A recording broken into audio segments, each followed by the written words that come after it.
Oh, hold on, my spanner. I need it. How on earth am I going to get that? Great. Science line. I'll deal with you later. Stella, look at this. These fridge magnets stick really easily to the door. See, even when you hold them close to the door, the magnets pull away from your hand.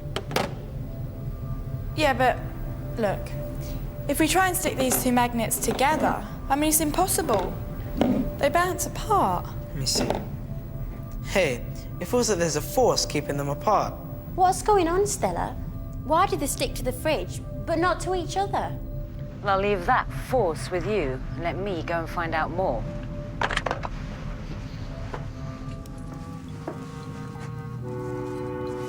It isn't just fridge magnets that seem to have this attractive power. Look at this. Now, 2,000 years ago, the ancient Greeks found that some stones, like this, could do strange things. They could attract each other and iron. Now, these stones were called lodestones. And they also found that if you stroked a nail or similar metal along the stone, then these strange attractive powers could be passed on to the metal. Lots of these stones were found near a Greek town called Magnesia, so they call the lodestone's attractive force magnetism. Now, some materials are magnetic, but you can't tell just from looking at them. For example, some metals are magnetic, but many aren't. So you have to test them to find out. But what else can they do apart from make you smile when you open the fridge door? I think it's time Howie investigate it.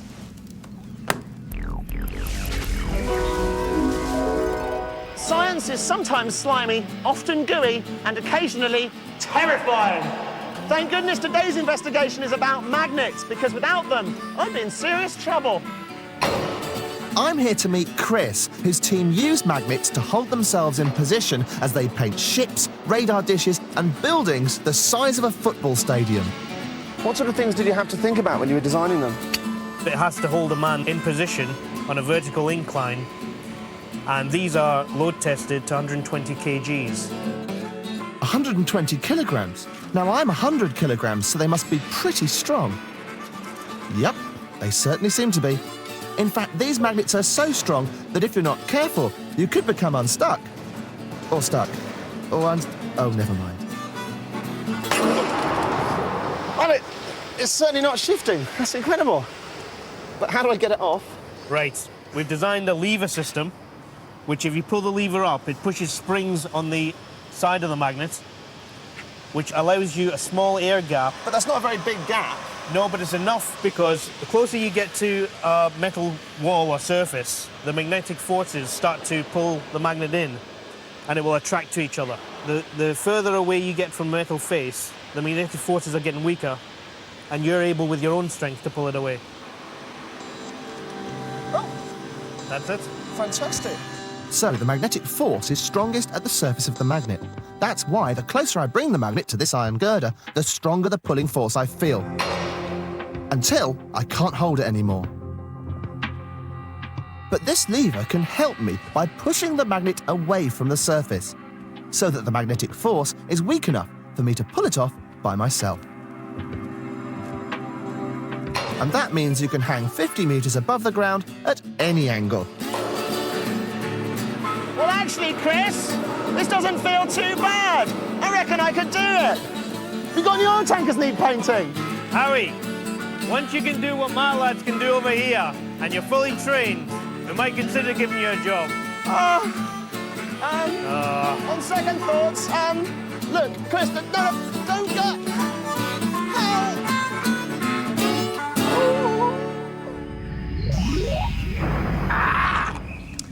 These 6 magnets are suspended. Move them closer together.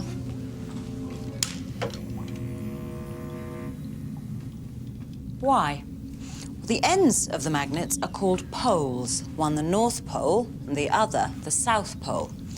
Bring 2 like poles together both south, both north, and the magnetic force pushes them apart. They repel, but bring two different poles together, one north, one south, and the magnetic force pulls them together. They attract. Now, if I put this metal sheet between them,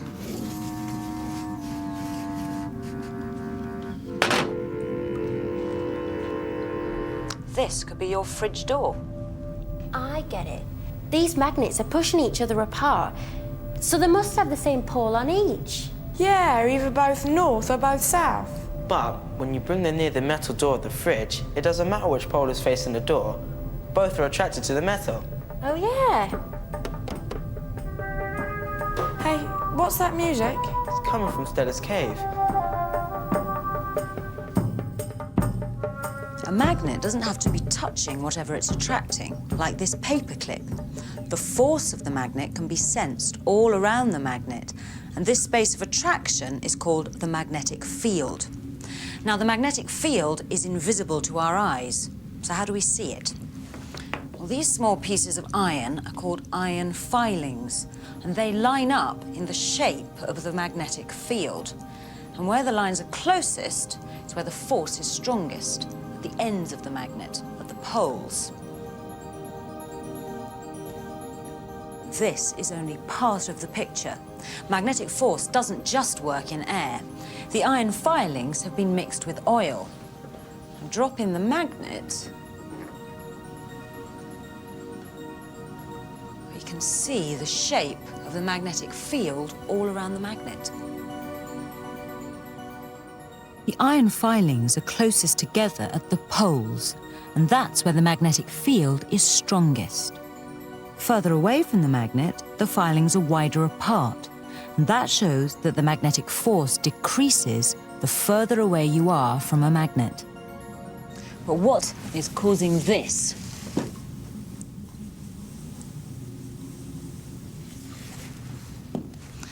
Well, it's a coil of wire attached to a battery. But is it the wire that's causing the magnetic field? With the battery connected, we can see the magnetic field. But if I disconnect the battery, the magnetic field disappears. So it must be the electrical current that's causing the magnetic field, not the wire. Electrical current causing a magnetic field? I think Howie should investigate further.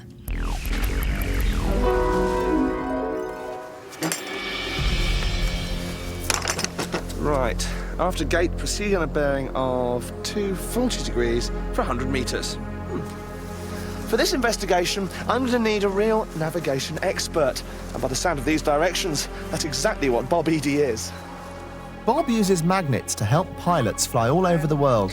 And he says, once I find him, all will be revealed. Turn due south and open door.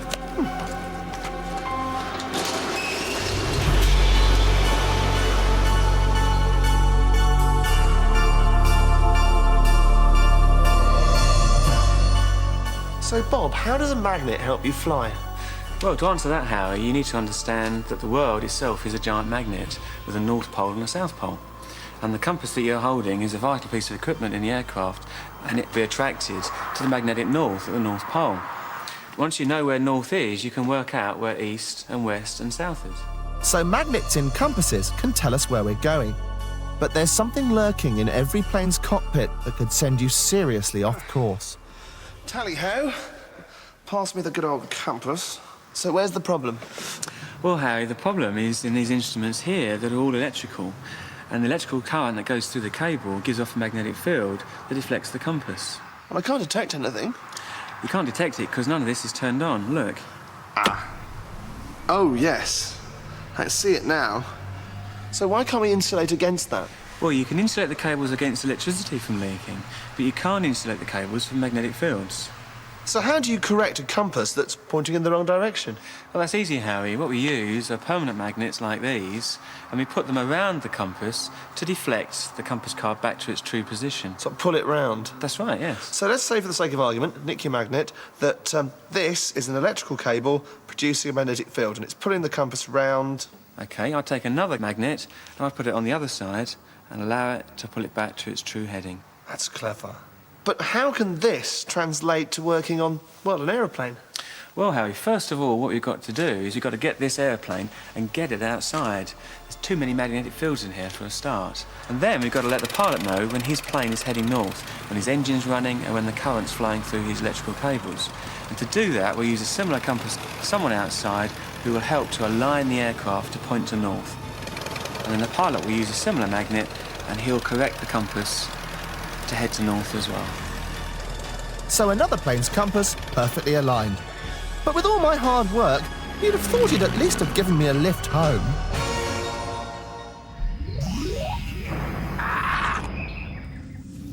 Now, my spanner's made of magnetic material, so perhaps I can think of a way to get it back. If an electric current causes a magnetic field, then I should be able to make a magnet using electricity. Oh, now my hammer is about the same weight as my spanner, so I'll use it as a guide. Now, let me see. Right, it says here that I can increase the strength of the magnetic field by wrapping the wire into a coil. Well, I've done that.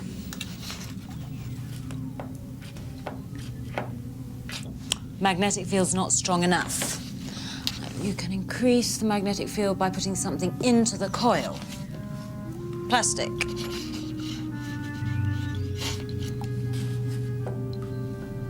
Well, that's not really effective. What about this? Iron.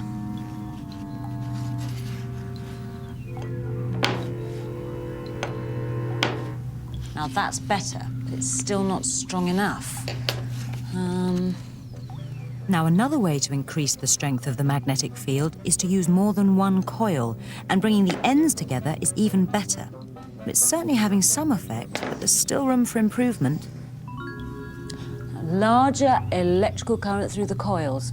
Can't do that. Larger coils. Can do that.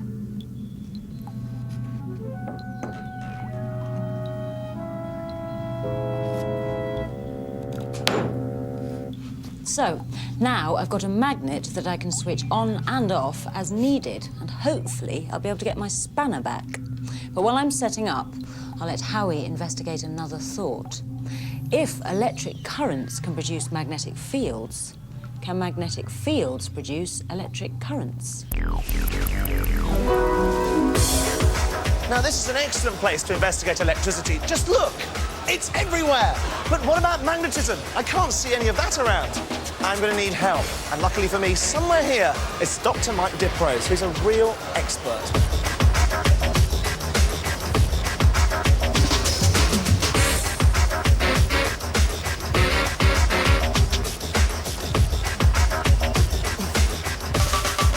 Mike, hi, found you. So, what is the link between electricity and magnetism? Well, I'm just about to show you.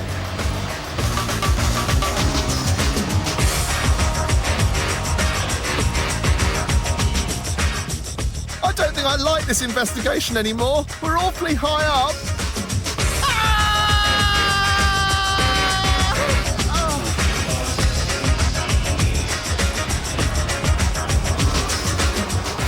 Mike, what happened then?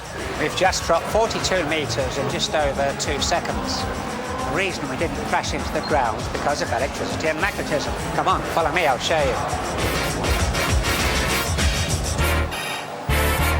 Now, we already know that if we pass an electric current down a wire, it generates a magnetic field, and in fact, the reverse is true as well, and I can show you this. If you'd like to hold the wire, well, I get the magnet, that's right. Now, if you move that wire past the magnet, now you should see a needle moving, can you? Yes. Yeah, And that's current being generated in the wire. That's right, yeah. Now, it also works if you move the magnet past the wire. Right. So it doesn't matter which is moving, one or the other, provided it's moving, you get electricity. And that's basically what's happening with the ride. As this compass shows, the carriage has lots of very strong bar magnets. And instead of a wire, the ride has 7-metre-high aluminium fins. Every time the magnets in the carriage pass the fins, an electric current is generated. It's all very interesting, but what use is it? Well, what happens when you have an electric current? You get a magnetic field. Exactly, and that's how the ride works. And I can show you with this model. This red box represents the carriage, and on the side, 2 strong permanent magnets. Now, we take it up to the top. When I let go, crashes straight down. Now, these pieces of metal there represent the aluminium fins. Now, these are aluminium just like on the ride. That's right, yeah. But they're not magnetic. No, but it does conduct electricity, and that's the important thing. Right. So if we put those now on the side, now when we lift up the carriage and you let go, it slows down. Fantastic. The magnets on the side induce an electric current in the aluminium plate. And that, in turn, generates a magnetic field back to the magnet. That's right. And the two together slow the carriage down as it comes down. Well, that's all very clever, and it obviously works. But Stella's been using electricity to make magnets, so maybe they would work here as well. But why not use electromagnets? They're seriously strong. Well, imagine what would happen. You're winched up on the ride to the top, you're halfway down, and there's a power cut. What happens? No power, no brakes. Exactly. No Howie. No way. Do you know what? I'm getting a serious bit of respect for magnets. Right. Let's see if I can get that spanner.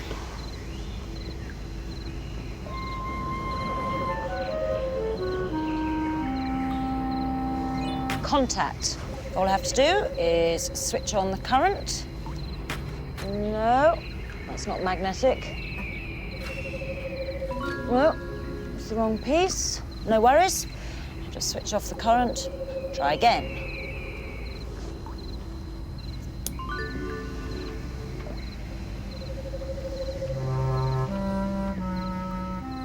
Yep, seems to be holding. There, done it. Now I can get back to my repairs, but before I go, here's something for you to think about. This is a length of baking foil made from metal, aluminium. Now, it's not attracted by the magnet. Connect these wires, and I can pass an electric current through the foil. Now, what do you think will happen? Nothing will happen. Stella said it's made from aluminium, a metal that's not attracted by a magnet, like the drinks can, remember? Aha, the electric current will produce a magnetic field. Yeah, that should have an effect. Go on, Stella. Switch the electricity on.